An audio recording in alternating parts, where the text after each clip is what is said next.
Hello and welcome to this new chapter, Arrangement and Automation of Ableton Live 10. Now I have recorded these clips in the arrangement view. Let's see what else we can do. I can resize the clips. I can select them individually by pressing Ctrl,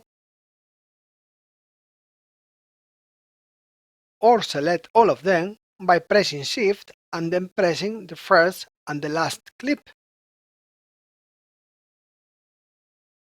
By pressing right-click, I can select one of these options to make the grids smaller or larger. If I choose one bar, the clip will span one bar at a time. But if I choose two bars, the clip will span two bars at a time. I could duplicate the track by selecting it and pressing Ctrl D. To undo it, I press Ctrl Z. By pressing right-click, I can change the color or rename it. I can also zoom in by clicking up here and dragging it down. I can also move the tracks from left to right. I can loop, clicking the loop button here.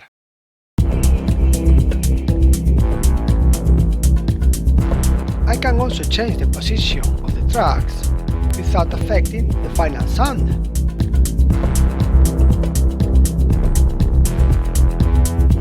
I can also select the clips by pressing and dragging, making a rectangle. And now I can delete them. I can also duplicate them by selecting the clips and then pressing Ctrl D. If I divide the grid by 1/8, I can also do this. I select it and then duplicate it.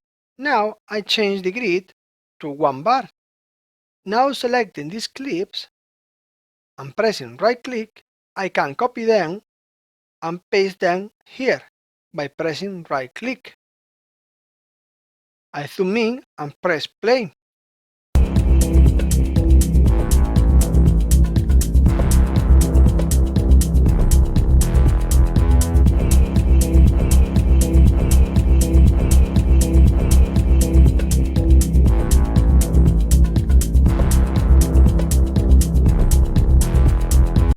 If I want to delete it, I select it and press delete. I undo it by pressing Ctrl Z. Selecting the clips, I can move them left or right by dragging them or using the arrow keys. According to the grid division, using the arrow keys, I can move the clips slower or faster.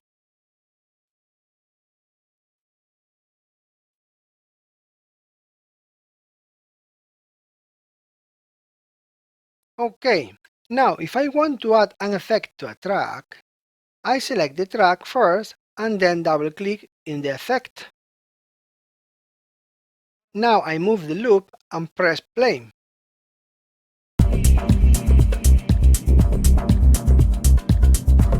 If I want to hear only one track, I press solo.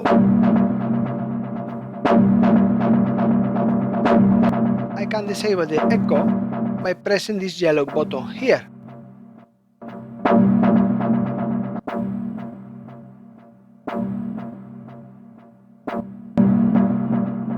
If I want to copy the same echo to another track, I select the effect up here, right-click and copy.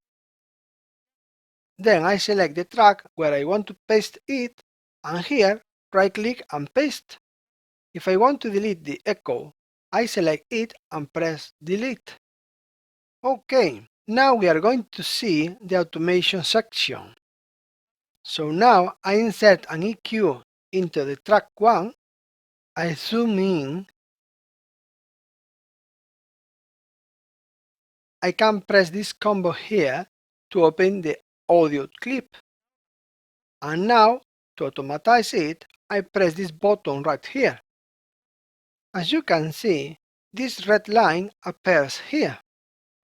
Now I press play to explain how it works. Imagine that I want to automatize this filter and I want it to make this movement. As you can see, the frequency parameter is moving. To summarize, if I want to automatize the frequency of this filter number 1, first I select filter number 1, then I select the frequency, and this red line that appears here is the one that I want to automatize. By pressing on it, these small points will appear, which I can move up or down.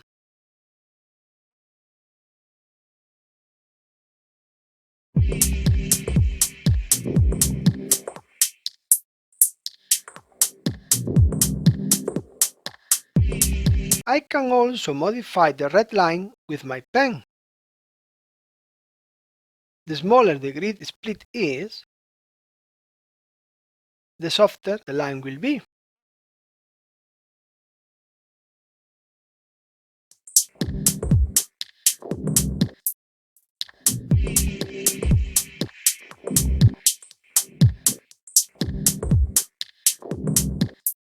If I want to automatize the Q parameter to this filter number 1, I select it first and then a new red line of automation will appear. As you can see, now we have two different lines of automation. One corresponds to the frequency and the other one corresponds to the Q parameter. Let's press play to see what it does.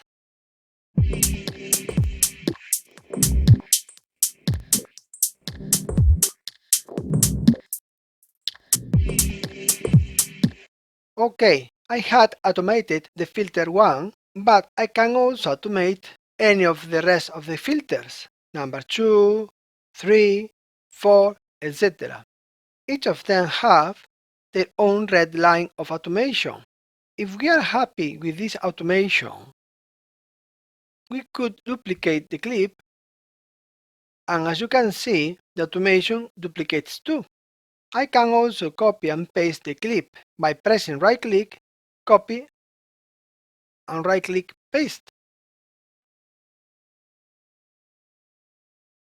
We can combine clips with or without automation.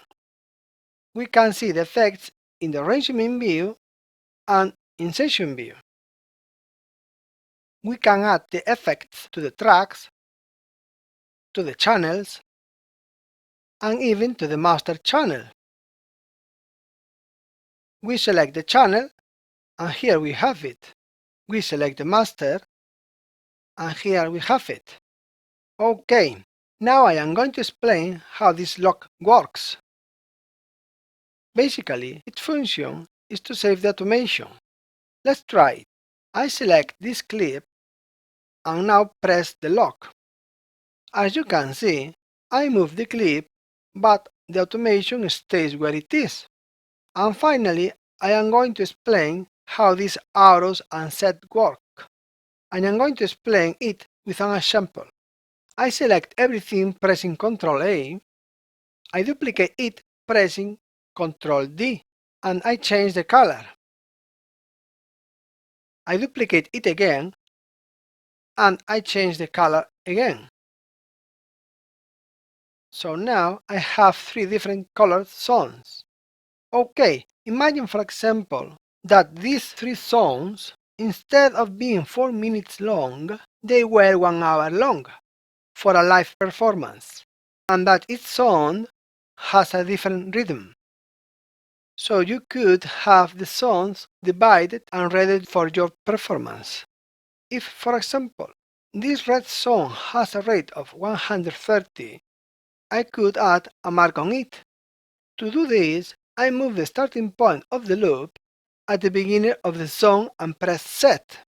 And now I can rename it by pressing right-click Rename, and I write 130. And if this green zone has a rate of 140, I can also add another mark here.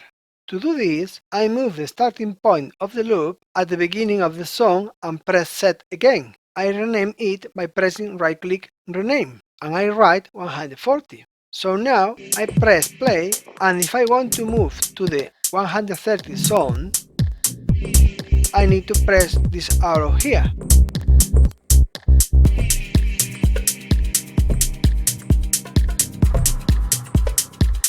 And if I want to advance to the 140 zone, I need to press the forward arrow again.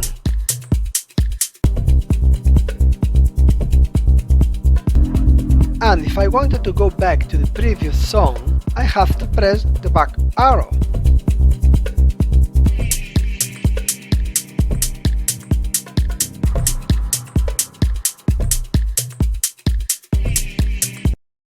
Okay, I hope you found this chapter interesting and useful. See you in the next one.